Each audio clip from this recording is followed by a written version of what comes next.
Hey everybody, welcome back to Fly Fishing Insider Podcast. Your host Christian Bicassa. Guys might recognize this guy, Mike from Fly All SZN. He was on the show last year. In fact, when you were on the show, we weren't even doing it.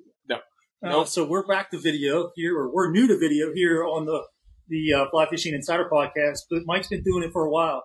He's got a great channel. What's the name of the channel? It's Fly All SZN, right? Fly All SZN, yeah. Okay. Can't miss it. Can't miss it. But the thing I always loved about your channel was how organic it was, and it's these like real trips that the average guy can go do, et cetera. And you've done a ton of them. So last year when we met, you were really still kind of in your infancy as a channel and growing, but you were like starting to hit your stride, and that was super cool for me to get you on because I was like watching the adventures and enjoying it. Boy, man, you've grown like a ton since then. So let's talk a little bit about, some of the adventures you've had already this year. They've been some really good successes. And then let's walk in. We'll talk about what you got coming up down the pipe. Sure. So in my angling travels, my year on the road as I'm, bouncing around from spot to spot, I always got to give a big shout out to the Driftless region. So Northeast Iowa, Wisconsin, Minnesota, that upper Midwest, that like salt of the earth type folk. I mean, not only are the people nice, but the fishing's pretty nice too. Yeah, it's really good. In fact, we've got a couple podcasts already pre-recorded with guys up there. Oh, it's a stoker scenario because when they talk about it, I'm just like, I can't wait to get up there. Well, it's this perfect middle child of like, no one from the East is going, no one from the West is going. It's like this pocket of untouched potential in my opinion. But and a lot of like backcountry style fishing. Yeah, you can really go back just get lost. Yeah, it's amazing. However, spring in the upper Midwest can be a little tough sometimes. So in what way? Weather-wise, water, because you're having to deal with snowmelt, kind of like out here in the West, not nearly as much, but it still does affect the fish with like temperatures and like the snowmelt running in, shut the fish down, bellies to the bottom. But we got crushed with some late winter conditions more than spring conditions. Okay. And so we're going for that head hunting, like big streamer bite, dealing with like super low water and snow still. I mean, it was tough, but it was so much fun to really kind of get a whole scope of, this transition, this shoulder season, for lack of a better word, in a really niche part of the country. So it was cool. And that one's already up on the channel. One's up. It's out. I mean, again, it's just like, it's so cool to get to go back and like relive that week by week of seeing the various curveballs and like jabs thrown at us and bloody noses from like, just getting absolutely smoked by the weather. But yeah, that was a lot of fun. But I guess that's kind of more like the preseason side of things, just like getting the gears turning again, catching fish, because the Driftless region, in my opinion, is in a lot of ways great training wheels because there's a lot of fish, there's a lot of water, and you're not really restricted by the seasons that much. Like we're right now, we're sitting in Utah, and most major watersheds are blown out, and even like backcountry. I mean, at 9,000 feet, it's still solid. So it's a little bit more forgiving, and especially for the Midwest angler, you could go up there almost any time of year. Really get those gears rolling, get a lot of fish. But yeah, that's kind of preseason for me. The thing that's neat about the Driftless too is it facilitates all types of fishing, from expert level, like tactical sight fishing, to I'm a beginner and I got fish feeding around me and I can see that and I can read the water. Right? There's like a whole zone to see scenario. So. It's great for everyone, and I cannot sing the praises enough, and I hope I'm not pissing too many people off by singing them, but the Driftless region is awesome. But people hear the Driftless, but I don't know why they don't go. Well, whoever the marketing person for that region is terrible, because I got people saying, "Oh, is it the windless region? Oh, it's that one drift place, right?" I'm like, "No, it's the Driftless. It's amazing." Yeah, so that's cool. But yeah, that was kind of getting the gears rolling, but one of my first major adventures of this year was the Southwest. Okay. And so I lived in Albuquerque, New Mexico for a year, and I got to really know the Southwest, mostly on the New Mexico side. I didn't really venture into Arizona. So this time, I was over in Arizona. I was staying just outside of Show Low. Do you know what Show Low is? I don't. No. Pine Top. It's right in that northeast corner of Arizona, like that prime stuff. In the mountainous area. Yeah. Okay. And so, I mean, that's really what I wanted to see there was this spectrum where you have these small natives, like the native Gila and the Apaches, and they're like in these little streams, but then you also have these just shouldered up browns and basically smallmouth. They're smallmouth fishing out there. Not as many as you would think. More towards southern Colorado, that's where you start to get them. But it's the brown. So what's neat about and like this is kind of a weird thing about fishing across the country is like you see all these weird watersheds and how they've changed over time, like traditionally. And what Arizona has now are these robust crawfish developed fisheries. So big browns and big smallmouth are just getting huge off of invasive crawdads or crawfish, crayfish, whatever you want to call them. Mud bugs. Yeah, exactly. And so that was so interesting to see all throughout the state, really, or most of the trout water in the state. I mean, you'd be seeing crayfish the size of your fingers out there, like huge bugs, and that's what these fisheries are built off of, and why you get such big browns. Now, did you know about that before you got there? No. So I've done. So when you got there, did you like, oh gosh, I got to whip up some flies, or I got to go get some crawfish patterns? Or what did you do? Luckily, I don't know, it's weird how this, because the channel obviously it garners attention, and then through Instagram and like I have this, and kind of like yourself, like I have this amazing network of people, and so I got to give a big shout out to my buddy Jack. He is the dude down in Arizona. He's been fishing it literally since he was a kiddo, and so he had the hookup. Basically, gave me everything A to Z I needed to know what to tie up before I even got there. Okay, cool. And so we were pretty much rocking and rolling as soon as feet touched down. So, let's go. But yeah, if you wouldn't have gone, books didn't, because I did my due diligence. I read, did my due diligence, but it doesn't really highlight it to the degree. And like, I mean, I'm not kidding. Like, you could pick up handfuls of them. And so we went backpacking into this canyon one of the trips, and so we stayed over the night. And we had this beautiful beach, this emerald water, and these canyon walls that just went up forever. I mean, it was insane. Amazing. But at night, we went down there, we made some torches, and so we were looking in the water, and bugs everywhere. You could just grab a handful of them. You could have a Louisiana crawfish boil. I mean, it was did you guys have a boil? No, we were tempted to. We were so tempted to.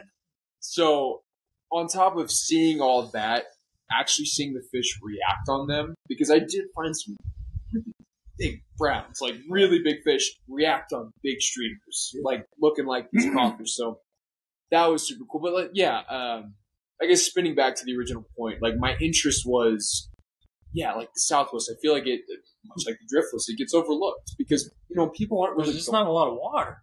Well, right? I mean, like, and if there is, like, you got to get the details on it. Yeah, and just access-wise, it's tough. Like, to get down into some of these canyons, like, there's a lot of blue lines, but they are guarded by these just gigantic canyons that usually only have one way in, one way out. You got to be really careful with weather, and monsoon season was starting right as I was leaving. So those, like, these pile-up thunderstorms that come in and just crush the system, you can be in, like, big trouble. Deep trouble. Yeah.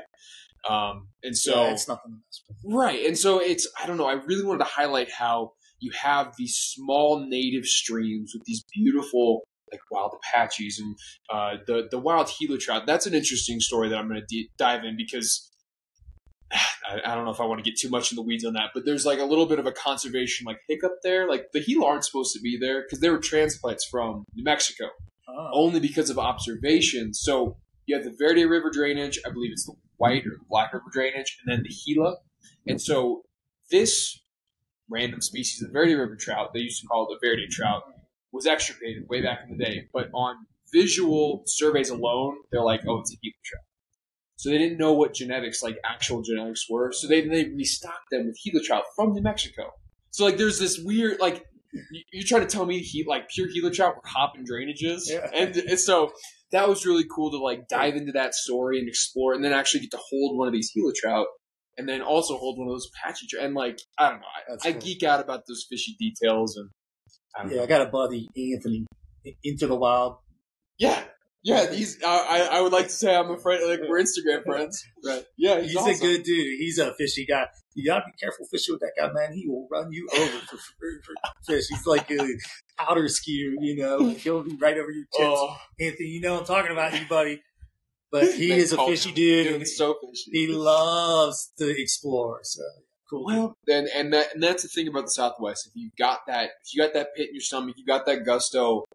The trail is really your only barrier. Like if you can put those pack miles in, you can get to some amazing spots. And so I'm really happy that was because last year I got a little bit of it. I got a little dabbling into the South, like the Arizona side, but I really got to dive in and then that was that's a tough one for me because I had a trip to Arizona. Anthony gave me a bunch of insight on the area to where to go. He unfortunately couldn't make it for my trip. And I got down there and I got COVID. Oof. So I didn't get to do anything. I was like brutalized because I wanted that same backcountry experience of like going and ticking off those really cool little species and being in the small creeks and the canyons and there's something for me that's different about when you're fishing in the desert. It's like you've got these like sandstone walls, and the water's like can be crystal clear or it can be muddy at times, but it's almost like this shouldn't be here. That's like exactly right. Oasis kind of like what is going on, vibes. And then you get into like really cool, high quality fish, right? And the quality is there regardless of size. It's just the uniqueness alone. Right. It's really cool. Well, that's why we were talking about this before the podcast, but I feel like a lot of anglers can kind of get in a rat race of the biggest, the baddest fish. But like there's so many different avenues you can go down and like interests that go outside of the big grip and grin. Like just holding that gem. That little 5-inch gem that you hiked in 5 miles for and sweated your butt off. You got thorns. You're going to be picking thorns for the next month. Poison ivy. Right. Oh my gosh. But like, I don't know. I feel like there's like that side of angling is it. I don't know. That's where I'm very much gravitated towards. I love that. I mean, I get into the hog hunting. There's nothing wrong with big fish. Nothing wrong with big fish. And I go down that lane, and then I go down this lane. Yeah. Saltwater, and then this species, and I think that's one of the things that's super cool about fly fishing too, is that you can have all those different objectives and they can change over time. Like I got really heavy in the night fishing. I was like, that's all I want to do is night fish. And then it was like, okay, now, I'm back on this kick recently where I'm like, I want to do all this really delicate dry fly fishing. Mm-hmm. And that's all anticipation of going to New Zealand, the South Island. I had a buddy that went there. He spent all winter down there. He said it was insane. It's got to be crazy. Yeah. It's just cool that you can jump around like that. Well, yeah, it's a hallway with endless doors. And you just, I'll pop into this room, I'll pop into that room and see what's up. And I would hope that that's what drives a lot of anglers is that the learning is never ending. Yeah. We can always learn. I feel like I learn something every single time. Every time I'm on the water, it's like, clock that in, new data point there. And we got a little off track. Sorry. Down the rabbit hole here. You were saying the Southwest, Arizona, etc. And there's a whole nother element. I want to make sure you pack in all these areas. You're usually packing all your heavy gear and whatnot too. So you have that element too. So if you haven't checked out the channel, I recommend going and checking it out. It's super cool. Appreciate it. What I love about it the most is it's so adventure, organic, and regular Joe oriented. Like, you want to go out and go fishing. It's not like Um, it's just going fishing. Yeah. I mean, really, everything that I do is on public, and is the only governor is how far you're willing to walk. Yeah. Like, that's the only thing that's your barrier to entry is how far can you walk in? And I'm like an old man over here. So no, I like to do this stuff.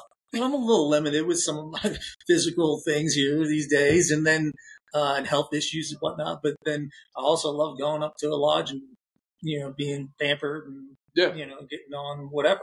So I like both sides, but I think I live vicariously because that was my origin. Well, and that's the thing is like, if there are any young folk out there listening, take advantage of your young legs. Do it now because you got a good back and good knees. Go, go, go. But yeah, it certainly does add, just like logistic issues, because there is only so much weight. Like I try and stay really like peak physical shape. I work out. I'm always throwing kettlebells every day, but on the trail, it's 7 miles in, and your shoulders are screaming, you're sweating, you're surely dehydrated. Like it's the whole. I haven't even seen water yet. Right. The whole filming side starts to become. I'm like, am I an idiot? I think I'm dumb for doing this. But yeah, but no, the memories that you get though. That's what's so cool. It's like I'm in the process now of editing that Arizona series. Oh, okay. And just like seeing those little details and like something so simple as like the cactus was blue, and these reds that you just like out of like a flamenco dancer from Spain, this deep red, and you're like, that's amazing. You're like just the sounds of the birds and the canyons echoing through. Like that's what makes it worth it. As much as I'm complaining about the sore shoulders, and like it makes it so worth it. So. Yeah, I was describing to someone the other day, one of my favorite things about being outside is the sound of the wind. Oh, right. And there's something about it. I don't know what it is. Right. It's like, I feel like I'm in the mountains when I hear wind. And it's like, the W, right? When you're fly fishing, like nobody wants to even say the word. For me, it's like, that's the best thing, Right, yeah. I'm outside. I'm in the elements. And, that sense of adventure and like you're alive, man. It just makes you feel alive. I would take the wind over the dull hum of LED lights overhead in the office space any day of the week, so I don't mind. Yeah, give it to me. Oh my gosh. But awesome. So you did Arizona. What was after Arizona? So after Arizona, I kind of made a big jump up to Idaho. Oh. So I was working with a company up there. They set me up in their lodge. It was kind of an equal exchange of like on the water assets for get their place, which was cool. So sweet. But so after college, I spent a year in Idaho. That's where my first like real big boy job was. So I got to spend a little bit of time over on the east side of Idaho, and it is, in my opinion, best side of the Tetons and like the crown jewel of Idaho. Like it is so amazing. And even though everything was still blown out, because I'm sure a lot of you out there listening might be having water issues as well. Everywhere in the West. And it's June 15th right now as we're recording. And flows are just crushing. And they're slammed because, like here, we got like freaking 900 plus inches in snow this year. I was running up yesterday. Records. Month to month. Yeah. Record. Huge avalanches everywhere. It's crazy. But what's good for the goose is good for the gander. I mean, that's going to be good for the fish, and hopefully fill up the reservoirs, all that stuff. So you can't, it's like you can't complain too much. But yeah, I was running yesterday on the Crestline Trail, and I was picking up handfuls of snow up there as I was running along. I'm like, cool, great. But anyway, I was up in Idaho, and like obviously the Henry's Fork was running a little bit high. It's big water, and I'm a wading guy, so I was like, I could hit the Henry's Fork. And what's cool about that area is there's a couple spring creeks that come off that backside of Yellowstone. And so I knew I had some honey holes, and the salmon flies were hitting just in time. So I got to just like scrape the last little bit of salmon fly action, seeing these bird-sized. It was so cool. So like one of the nights they were hatching, and there were these bird-sized bugs just like cascading down the canyon, and then birds eating the bird-sized bugs. Like, so it was like this war of bugs in there. It was so cool. And then obviously the fish were so that was great. So Idaho, jumping down to Salt Lake. So that's where I'm at right now. Looking at a beautiful vista in Park City, man. Park City can't really beat this view. This is incredible. Pretty nice, yeah. We're fortunate for sure. Yeah, just down here. This is kind of an interim period for me. I'm gonna go for the cutthroat slam because there are 4 native species of cutthroat here in Utah, which is I don't know.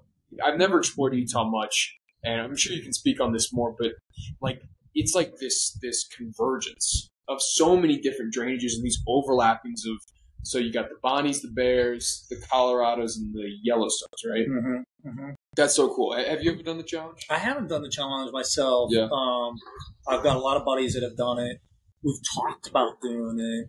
We've talked about doing like all kinds of crazy things like 24 hours. Yeah. I hear that one a lot too.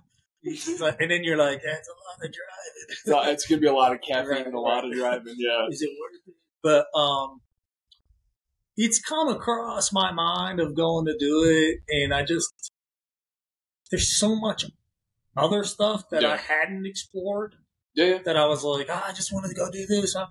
And then, you get, I can just shoot up to Montana or Idaho, or, I can go down to Pyramid this time of year. Or you just be pulled all directions. And so for me, I've caught a lot of cutthroat. I haven't caught all of the species, but so it's just not really high on my tip list. I mean, there could be a lot worse problems to have because, this is such a cool, centrally located area in a lot of ways. Where, in your backyard, I mean, I'm sure we could throw a rock and get some trout.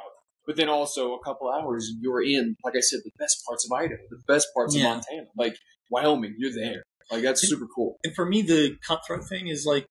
A lot of it is the visual aspect, and to tell a lot of them apart, you have to be pretty good.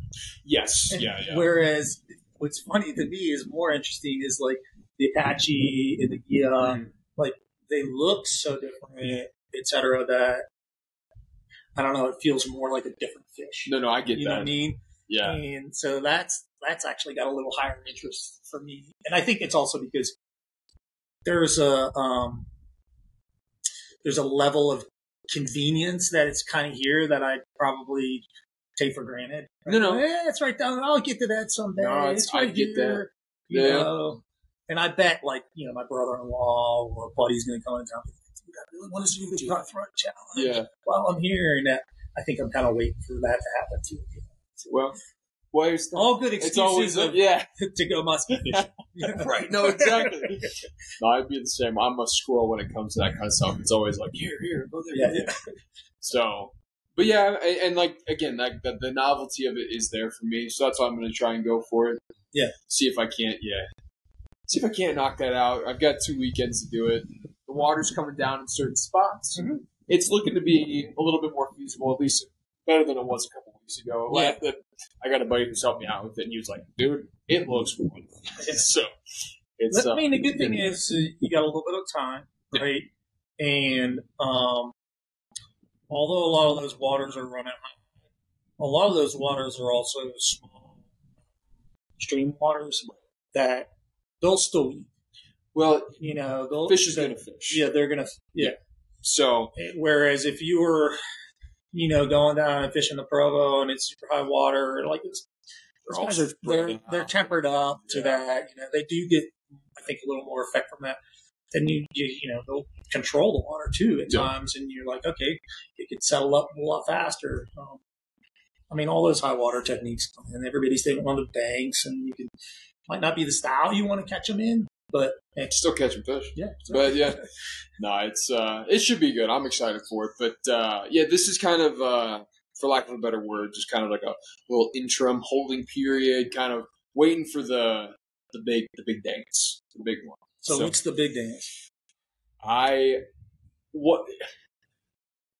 In all the traveling that I do, one of the biggest kind of bottlenecks for me is moving. So I pack my life into a truck and then I unpack and I pack it in. And so all the moving that I do takes up a lot of time and just like bandwidth too and stress. Like it can be kind of a tough thing. And then you get acclimated again to the place. And so this year, learning from last year, I'm going to do it different. And so I've got 2 entire months booked, solid, one spot in Missoula, Montana. Mm. I'm going to do me a little river runs through it tour and see if I can't be the off-brand Brad Pitt out there on the water. John Deach was on the show too. John, shout out to you, buddy. You did all that work on the fly fishing for that movie. You know that. If you haven't heard that episode, he's a cool dude, man. I might check it out. Yeah. That's one to download for the road. Yeah, and he is a fishy guy. Yeah, like really fishy guy. Kind of, I think, taken for granted in all of that. You know, where he set that all up, man. They didn't know what they were doing. They called him in, and he really kind of positioned himself as like, you guys need a fly fishing. You're gonna blow this. Well, and what a phenomenal job. He actually, you know, the scene, the Brad Pitt, like floating in the water with the hat. The hat. That's John. That's not Brad. Yeah. No, that was a stunt double. Yeah. Oh my god, Legit. I didn't know that. That's amazing. Yeah, he's an awesome guy. Well, I was gonna say, if there's one group that you could piss off pretty easily, it'd be a bunch of fly fishermen saying that's not real. Yeah, I mean, I don't know if he was really hooked up. Oh, I doubt it. But he did the float. Man. Well, and just like the casting and everything, like it. I thought it was really. I'll say this. I actually read the actual. I strain to call it a book. I think it's more like a novella. Mm-hmm. It's more like a short. I wouldn't say short story. Whatever it is. But they did an amazing job. The adaptation. Oh my gosh, I was thoroughly impressed. And so as I was going through, I just wrote down all those same quotes of like iconic. Like old man Robbie, he nailed it. That guy's pretty solid. So yeah, 2 months in Missoula, and the guidelines of what I want out of that are, it's so kind of tough to say because 2 months is a long time. Yeah. And there's so much up there, and there's like the availability to jump over to like the Bitterroot side of Idaho, or to go up into the Flathead drainage. What is it? To go to the winds. I mean, like there's so much. I think just within Missoula proper, you have the convergence of the Blackfoot. Is it Bitterroot there? The Bitterroot, and then is it the Clark's? What's that other one?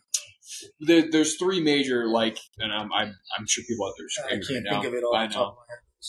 But then you can go over to Craig. You're not very far from Craig. And fish Missouri, fish LOG. Yeah. I mean, like, and then those are all the big rivers. Yeah. That's not the drainages. No, right? And see, that's what I'm looking at. It's like the big rivers might be a weeknight adventure, but I've got you can shoot down to Ennis. Yeah. I mean, Quake Lake, Bear Trap Canyon, the Ruby, like. I mean, it's Western fishing. Dude. Yeah, it's like everybody's dream, right? Well, and in the so like mid-July to early September, like it couldn't be better. Well, in theory, as long as I don't get mauled by a grizzly bear or something like that. But yeah, just put peanut butter on your other buddy's pack. Yeah, right. So if I'm going by myself, what do I do then? You just outrun the peanut butter. Yeah. No, but I'm excited. I've been doing my research. I've got just maps and maps and maps of lakes and drainages and all sorts of stuff just locked in. I can't tell you how excited. Yeah, and I think what's interesting is maybe a lot of people don't know, but you have a day job. I do. Yeah. So the way that you are able to get both of those to work, with the time schedules and whatnot, and still do a lot of this stuff is pretty cool. And it's a commitment, man. I mean, I know today you're in town. Yeah. I got a text from you this morning at 5:38 saying, "Hey, I got mid-afternoon ready. Is that going to work?" And I'm like, "All right, cool. I'll answer him when I get up because I'm not up right now." I know. And the problem is I'd already been up for like 2 hours. I've been doing my edits and everything. So I was like all just geeked out on caffeine, ready to go. So it's now, you came out. We caught up for a few hours and whatnot, hung out. It was raining when you got here. It's now sunny. Yeah. And you still have time to go out and catch an evening hatch. I just might. I brought all my stuff just in case. So I definitely like a plan. Check that out. But the balancing of the day job, and I that's the problem with social media is I get a lot of people reaching out to me that are like, "Oh, like what? Like, your life's crazy, dude. Like, oh, how do you do this?" And you're like, "I work my fun off." Well, but I think that's the weird thing about social media is like obviously I'm not posting my Behind day the job. scenes. No, it's just like I don't think anyone would have any interest in that. Like you want to see the fish, you want to see the places, and so it is a balancing act, and it is a lot of sacrifice. Like there's a lot of time and a lot of effort that goes into making sure one area isn't suffering more than the other. And it's a balancing act, man. Yeah. I do the same thing with podcast. It's Yeah. like you gotta go to work. Sometimes it's 4:30, 5 o'clock in the morning. I'm recording a podcast with some guy. Or on the other end, they're doing the same thing. Interviewing a guy in New Zealand. right. Yeah. It's like trying to make it work, but it's fun. Well, and again, it's like we can complain all we want, but at the end of the day, it's like pretty sweet. Like the guy, I constantly am pinching myself, thinking, how in the heck did I plinko ball my way into this weird life? Right. And then the cool people you meet. I mean, like, right. This is a prime example right here. 2 guys, fishy guys. Look, I didn't know him from a hole in the ground. Yeah. And we hooked up on Instagram or something. I don't even remember. And it's like, next thing you know, you're sitting on my deck. Shaking hands, petting all your dogs. No. I feel like I'm one of the family. No, it's super cool. And, but yeah, the balancing act. It's just, it can be kind of tough, but yeah. The wear's on you, man. But then you catch a fish and all goes just like that. But yeah, the Montana aspect, that'll be my first time ever in Montana, like actually fishing in Montana. Okay. So I'm interested to see what it's like, and maybe this is just at least my angling mindset right now, but I want to go where people aren't. And Montana, to me, I feel like that's the spot. You go, like, people flock to Montana. Like, you think of, like, the trains and boats on the Madison, or like, yeah, like, everybody finding the Bozeman, and obviously Missoula is seen as trout mecca, but I'm interested to see what it's like and how far out I can get and see maybe the things that aren't usually seen. So yeah, and here's what I would say. Montana has a reputation of being known for fly fishing. And there are droves of people that go there. Yeah. But Montana's population per square mile is pretty low. It's not Wyoming, right? But it's pretty low. It's right on, yeah. To the people that are coming in are fishing primarily the main flows, right? The main areas. Yeah, yeah. So to get away from people is pretty easy. And then the other thing is, a lot of those people that come into town, they fish. They're looking for that dry fly, that Western style fishing scenario, and they only fish a short period of the day for that, right? Yeah. And if you're willing to either get up early or stay out late, you can avoid a lot of that stuff. I mean, my first fly fishing trip, real group trip, was in Ennis, Montana, and there's a lot of areas right off of the main river where you can go and you will not see people all day in the middle of the day. Dang. And then there's things like we would go down to Bear Trap Canyon in the evening, and there were days where it was crowded, but there were days where it was like, if you just hiked a little bit further. Sure. And it's like, that's most areas. You can hear the Provo. Yeah. Just hike another mile or another quarter mile. It's like, there's nobody around. Might not be the hole or whatever. But, you can get away.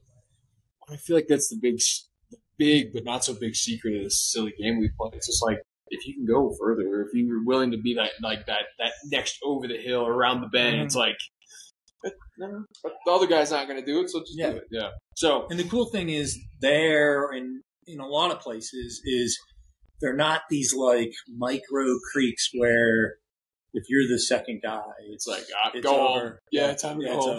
It's over. This thing's been beat up too much. Yeah, you can get away with it. Like Bear Trap Canyon, you got to go fish it. It's awesome. Yeah. And do take your bear spray. Yeah. But you go down and there's like a dam system, etc. If you go below the dam, there's like rarely people down there. Wow. And it's really good water. It's a little bit harder to approach. It's a little deeper in areas, etc. But like as soon as you pass the dam, it's almost as if like you're in a whole other country because It's just like nobody goes down past that much. Yeah. And if you're fishing for the big hogs down by the dam in the really deep water, just watch the wires because you can put your line in the water. Why is it like a Christmas tree thing? Yeah. Not that I've ever done that. Oh, that's funny. Oh man. But yeah, so that's kind of the near future, and then way down the road, I think this will actually be my first time ever fly fishing outside the country. But I'm going to cross the border, hop up north to Canada. I'm going to go up to Calgary. So I've got September, most September, October, and early November in Calgary. And that's going to kind of be, I'm really only there for one major trip, but I might go do some other things too and kind of decompress and start to get crack down on all the edits. Because you're saying September, October? Yes. Yeah. So that you'll be flirting with weather and all that stuff too. Yeah. So that'll be fun, man. That's going to be a good trip. And that is going to be a dedicated bull trap trip. Chasing for the meanest, biggest, baddest char you ever seen in your life. The buddies that I'm going with, they say they cast until the grizzly bears come, and they pull their streamers away from the 20-pound bull trout to get to the 40-pound bull trout. So it's that's one of those kind of white whales. I don't know how I stumbled into being on this trip type of deals, but I'm so excited. Well, whip up all your Dalai Lamas you can. Yeah, I mean, they're throwing streamers. What they're targeting is the kokanee run. So the kokanee runs that are coming out of the reservoirs, these big lakes, try to chase them up, respawn, get fat, spawn, and then drop back into whatever reservoir, lake, whatever it is. So they're targeting them chasing those kokanee. Bull trout have always been. They've always been a mystery to me. I can never dial them in. They're so migratory and kind of these phantoms. It's a timing thing, And the first time I had gone with a buddy of mine, and he was like, I'm super grateful for him because he was like, I'm going to show you my bull trout water. And it was like, everywhere we went, he was like, no, you get first shot. No. Yeah. And I remember hiking these tiny little tribs and being like, there's no how are they in here? And then they'd be like, oh, right up here. Just anywhere you see a log or a tree, go look. And you would sneak up and you'd be like, yeah, there's nothing in there. I'm not seeing. Oh my God. Oh, the log's moving. What is that? Oh my God, there's 5 of them in there. And then next thing you know, you're in this tight scenario with this big streamer and a heavy rod. Right. Because you want to be able to get them out of the tree before they get hung up and, all that stuff. And you're like, okay, all right, you ready? You flop that thing out there and you're like, and then out from under the log, the one you didn't see is like, whoa, and then it's like you get that strip set and you feel them. And it's just like mayhem. And then all the commotion starts because you're jumping in the water because you're like, I got to keep it out of the tree. Yeah. Your buddy's running up with the net, and you're really horsing them because you don't want to lose them to the tree and all that stuff. And you've got heavy tippet. I mean, it's so tight. It's a totally different style of fishing, and it's so unique. And then you get that bowl of butter in your hand. For your gripping grid, and you're just amazed. Oh my God! This thing, what? What am I doing? The colors, the jawline is different. Everything is, and then it just happens so fast. It's so, and what I really think is neat is how they've almost come back into fly fishing vogue. They're back in this popularity where there's a value to this fish where prior to, back in the turn of the century, people were just dynamiting those suckers, getting out of the rivers because they're killing all our rainbows. They're not native rainbows. They're killing all our planted rainbows. Right. And so it's really cool to me to see especially like on the Idaho side, like conservation has been in a good spot where you can actually go and target them. Mm-hmm. Montana, it's if Montana rules are they're really hard to understand. There's a lot of like gray area, and seasons are short depending on where you are. And there's only a certain sections of the watershed. So I don't think I think a lot of their waters too suffer from heat. Oh yeah, and it's problematic. Yeah, I mean they had a lot of hoot owl hours because of that, and there is a sensitivity there for that. No, I totally agree. Species in particular. So and like you said, Idaho, I think there's just they've had a little better run on the conservation and bringing them back and whatnot. Yeah. And, totally respectable on both ends. I'm looking forward to the day where they open up Montana again if they can get it to thrive like that. Yeah. So it'd be cool to see, and I think that there is, and maybe this is just my opinion, but in the world of fly fishing and fly anglers, there is kind of this silent majority of like these native trout folk that really want to push the conservation and this. I mean, especially in places like the Southwest, where you see the Rio Grandes getting their licks back. You see the Gila, the Apaches. I mean, obviously, there's still so many like miles of watershed that are still filled by invasives or hybrids or whatever. But there is more of a push, and there is, again, unfortunately, putting value on the critters gives them a reason to be conserved, and like that's where the money goes. And so I you hate to be that way about it, but it does help. We live in a world where there's a lot of stuff going on. You got all the damming issues and the money that comes from the electricity and brownouts in these areas. We're not the only ones. Right. You got to look at it from so many different lenses. It's tough to swallow the pill sometimes, and money typically wins. Yeah. So that's hard to swallow, I think. It is for me. Yeah. But we've also got way better at water management. Well, I think. And management from a scientific perspective. Oh, yeah, Like it used to be, like experimental. Like, just throw them in there. They're going to help with this. And right. I mean, look at the invasive species carp in so many areas. It's like destroyed waterways and whatnot. Or like the aquarium system of the Great Lakes. It's just whatever. Right. Just throw whatever in there. Who cares? Put them in there. Got some bull sharks? Just coho? Yeah, put them in. They'll catch them. But, it's just kind of neat how we recognize we made some mistakes and people are just starting to get in and get the right groups. I mean, that's the big thing about conservation. I try to do as much as I can with conservation on the podcast just to even educate people because I'm uneducated on it. Right, and that's half the battle. If you don't know, no one cares. Yeah. So I think that's pretty neat. That's kind of, but and then like the opposite side of that would be like healthy watersheds just over the border in Canada where they're like fish for them all you want. We don't care. Like go for it. Yeah. So that's about wrapping up my second year on the road of fishy travels, just getting around. What's your most memorable moment so far? Yeah, I was in the I guess you would call it the Black River Canyon. Technically, it's a canyon in Arizona. Huge watershed. This is again dominated by these big browns and smallmouth in like the lower section because of those crawfish. And I was down there with two friends of mine. They're the husband flies F-16s down in Alamogordo. He's based out of one of those. Super cool. Like, he's like a Top Gun, like Tom Cruise dude. Like, with your freaking glasses.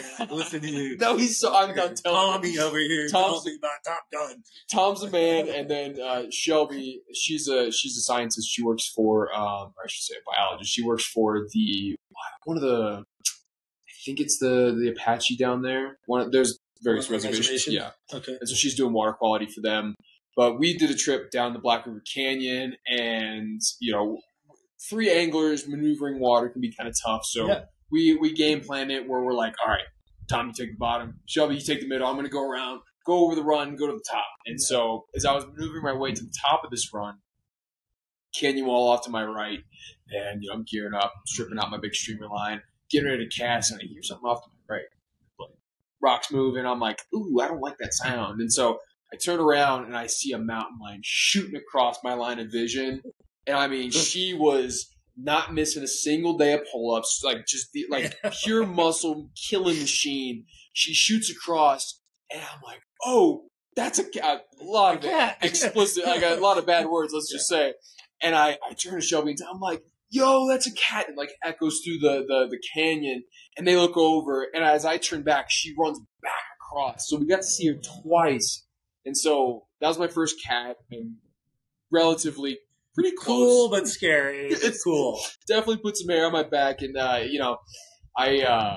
this is my first year carrying a firearm with my adventures. And, I obviously. You always had bear spray. I always had bear spray, but, it's just one of those things, like more tools in the toolbox and a better, because each one has their own application. I know certain folks feel a certain way about firearms, and I think of it as a tool, and I'm unfamiliar with it for the most part, and I spend time at the range getting my licks in, and it definitely makes you feel good, but I don't ever want to have to use it. And I think funny enough, cats is the thing that makes me the most worried when I'm out there, like actually having to use a firearm to protect myself. Because I've been jumped by a bear, I've had to spray a bear. I know that bear spray works, and it works well. But yeah, darn. Well, cats are interesting because they're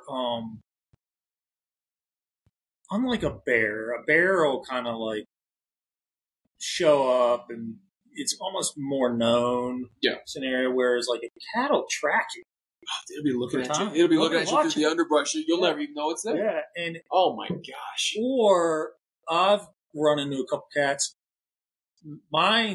Every time I've run into one, it's been on a mountain bike. Oh man! And when that's that ball of yarn type scenario, do they ever chase? No, I've never had one chase, but it's been scenarios like where you come up on one and it had a takedown on the trail. Oh my gosh! That's not. Then I had night scenarios where I've seen, and that was probably the most scary because you're riding at night. I was solo, and you look like a bounding deer right at night. Well, it's like when you throw a ball of yarn, and then you start thinking about that, and you're like, oh, maybe that cat was kind of looking at me as a piece of meat, and so it's kind of. When I feel like in the news these days, you hear more and more stories of like these like really like. Oh, it's like, razor thin margins of like, this guy almost got legit eaten by a cat. Like, I think somebody up in Washington. Then the 80-year-old lady who stabbed the cat with the pen. Right? Dude, husband. It's nuts. And so, and not to diminish bears, obviously, black bears are scary, grizzly bears are monsters. But yeah, something about cats, I was always averse to carrying a firearm, but then. My house cat. Hurts. You wouldn't want to mess with that, right? It's mad. I'm like, you stay over there. Stay over there. Like, oh my gosh. Yeah, but that was pretty memorable. I'd say it was pretty memorable, but yeah, I don't know. It's hard. And running so fast and running so hard, my too many football snaps, this old noggin, it's messed up. So the hard drive and my can't. That's why I love filming, is because I can kind of relive. The way I explain it to people is it's like you've been away from home for a long time. You're rolling up to mom and dad's house. And you pull into the drive. You open the front door and you can smell it. You're like, oh man, she's cooking something. You're not sitting down at the table. You're not sharing conversation and eating whatever your favorite meal is, but you're in the house and you can smell it. You're so close. Like those finer details, like the meadowlark in the valley, or seeing those birds eat the salmon flies. Like it helps bring back those memories, so it's hard to say right now, and I get to run so fast. It's funny you say that because I had it was a couple years ago. I was fishing with a buddy of mine, Mr. Werbs, on Instagram, Aaron Smith, and we were up on this river, and he's on the main river. And I see this little stream kind of going around like an island. Sure. But I could hear water like pouring into a pool. Sure, like, sure. There's some kind of pour over. It's like I can hear the depth in that. Right. I'm like, I'm going to go back and nip the crap out of that thing because there's got to be fish in there. So he stays on the main river, and I scoot back, and I'm all excited. I get back there, and it's like an aqueduct thing. It's really nothing. So I like fish it, okay, I pull a little fish out. All right. So I hike up over the aqueduct, and I'm like walking around on the bridge, and I hear this like scream, and I'm like, just stop. Start walking again, and scrambling starts again. What the heck is going on? And so I'm like getting a little nervous. What is this thing? Like some crazy badger or something? Getting your fly rod in like samurai pose. Right. So I start to walk again, and it's silent, and then all of a sudden I can hear it really close to me. And so I'm like high stepping. And I'm screaming like a little girl. And I'm terrified. Yeah, because I probably go 30 feet before I realize it's my net. Oh my god! On my retractor. But isn't that the thing? Oh my god! Aaron's over in the river going, "You okay over there?" And I'm just absolutely terrified. Well, I can't tell you how many times, like when you're solo, like where a squirrel will sound like a velociraptor. Yeah. Dude, I was like velociraptor. It gets you, and that's the cool thing about like getting out there and being in the wilderness is like there's a little bit of risk, and it makes it more interesting. And we weren't very far from the road. Well, I was scared. Hey, it could have been anything. It's funny. Oh, I love that. Well, cool, man. Well, I'm glad you were able to stop in and catch up and whatnot. Yeah. But we're looking forward to seeing the rest of your adventures. Go check out the channel, Fly All SZN. I highly recommend it. That's it, man. Let's wrap it up. Cool. We'll talk to you guys soon. See you next time. See ya. Bonus episode.